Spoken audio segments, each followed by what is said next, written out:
வணக்கம் நண்பர்களே, உங்களிடம் பேசிக்கொண்டிருப்பது ஜோதிடமித்ரன் சங்கர நாராயணன். கஜகேசரி யோகம், அதை பற்றி தான் இந்த பதிவில் நம்ம பார்க்க போகிறோம். பொதுவாக ஜோதிடத்தில் பல நூறு வகையான யோகங்கள் இருக்குது. அந்த அனைத்து யோகங்கள்லேயும் மிகவும் முக்கியமான யோகம்னு பார்த்தாச்சுன்னா கஜகேசரி யோகம். அதை பற்றி தான் இந்த பதிவில் நம்ம பார்க்க போகிறோம். முதல்ல இந்த கஜகேசரி அப்படின்னா என்னன்னு பார்ப்போம். கஜம்ங்கிற சொல்லுக்கு யானை, கேசரிங்கிற சொல்லுக்கு சிங்கம் அப்படின்னு பொருள்படும்.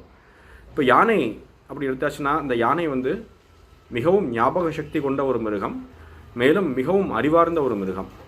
சிங்கம் அப்படி எடுத்தாச்சுன்னா அவர் காட்டுக்கு ராஜா.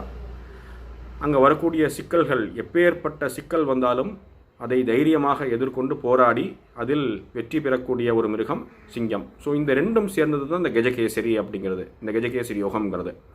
இப்போ ஜாதகத்தில் கஜகேசரி யோகம் இருக்கா இல்லையாங்கிறது எப்படி பார்க்குறதுனா, ஒரு ஜாதகத்தில் சந்திரன் நின்ற ஸ்தானத்திற்கு கேந்திரத்தில் குரு இருக்கும் பட்சத்தில் அது கஜகேசரி யோகமாக கருதப்படுறது. அதாவது உங்கள் ஜாதகத்தில் சந்திரன் எங்கே நிற்கிறான்னு பாருங்க, அந்த ஸ்தானத்துக்கு 1, 4, 7, 10 இதில் குரு நிற்கும் பொழுது அது கஜகேசரி யோகமாக கருதப்படுகிறது.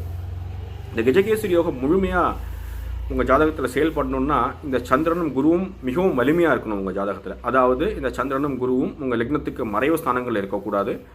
மேலும் இந்த இரண்டில் ஏதாவது ஒன்று ஆட்சி பெறுவதோ உச்சம் பெறுவதோ, இரண்டும் நட்பு வீட்டில் நிற்பது, இதெல்லாம் அந்த கிரகத்தினுடைய வலிமையை இன்னும் அதிகப்படுத்தும். அதனால் கஜகேசரி யோகம் பலன் உங்களுக்கு முழுமையாக கிடைக்கும். இப்போது பலவிதமான கருத்துக்கள் இருக்குது இந்த பலன்களுக்கு. கஜகேசரி யோகம் உள்ள ஜாதகர் தனது வாழ்வில் எப்பேற்பட்ட ஒரு தர்ம சங்கடமான சிக்கலான சமயங்களில் தனது அறிவுத்திறமையை வைத்தும் தான் போராடும் குணத்தை கொண்டு அதை எளிதில் கடந்து விடுவார். மேலும் சமூகத்தில் தனக்குன்னு ஒரு நல்ல பேர் சம்பாதிப்பார். மேலும் புகழ் இருக்கும், அதே மாதிரி அந்தஸ்து இருக்கும், அதே மாதிரி செல்வ நிலை சிறப்பாக இருக்கும் அந்த ஜாதகருக்கு அப்படின்னு பலவிதமான கருத்துக்கள் சொல்கிறாங்க கஜகேசரி யோகத்துக்கு. நம்ம ஜாதக அலங்கார நூல் எடுத்தோம் வச்சோன்னா அதில் ஒரு பாடல் இருக்குது. அந்த பாடலை முதல்ல நான் சொல்லிடுறேன் உங்களுக்கு, அப்புறம் அதை பற்றி நான் விளக்கம் கொடுக்குறேன். அந்த பாடல் என்னென்னா, வருஷசி கேந்திரத்தில் மன்னவன் நிற்க, அரசன் தன் கேந்திரத்தில் அம்புலிதானம் நிற்கில், விரவு மற்றிடத்தின் மற்றோர் மேவிய தோஷமெல்லாம் யானை ஒரு சிங்கம் கண்டவாறு ஓது கேசரி யோகம் அப்படின்னு சொல்கிறார்.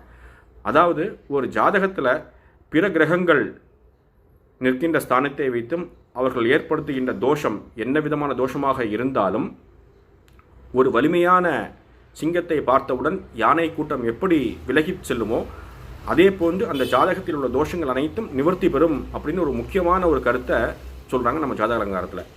எனவே இந்த கஜகேசரி யோகம் அமைப்பு பெற்ற ஜாதகர் அல்லது ஜாதகர் தன் ஜாதகத்தில் உள்ள அனைத்து விதமான தோஷங்களையும் நிவர்த்தி செய்யக்கூடிய ஒரு அமைப்பு இந்த கஜகேசரி யோகத்திற்கு உண்டு என்பதையும், மேலும் அவர் சமூகத்தில் எப்பேற்பட்ட ஒரு சங்கடமான சூழ்நிலை அவருக்கு வந்தாலும் அதை தைரியமாக எதிர்கொண்டு வெற்றி பெற்று சமூகத்தில் உயர்ந்த நிலை, அந்தஸ்து, செல்வநிலை, பெயர், புகழ் அனைத்தையும் பெறுவார் என்பது தான் இந்த கஜகேசரி யோகத்திற்கு உண்டான பலனாக இருக்குது.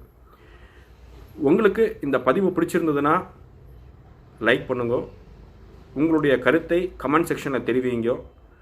என்னை பின்தொடர்ந்து வருவதற்கு இந்த சேனலை சப்ஸ்கிரைப் பண்ணுங்க. மீண்டும் அடுத்த பதிவில் உங்களை சந்திக்கிறேன். அதுவரை நன்றி, வணக்கம்.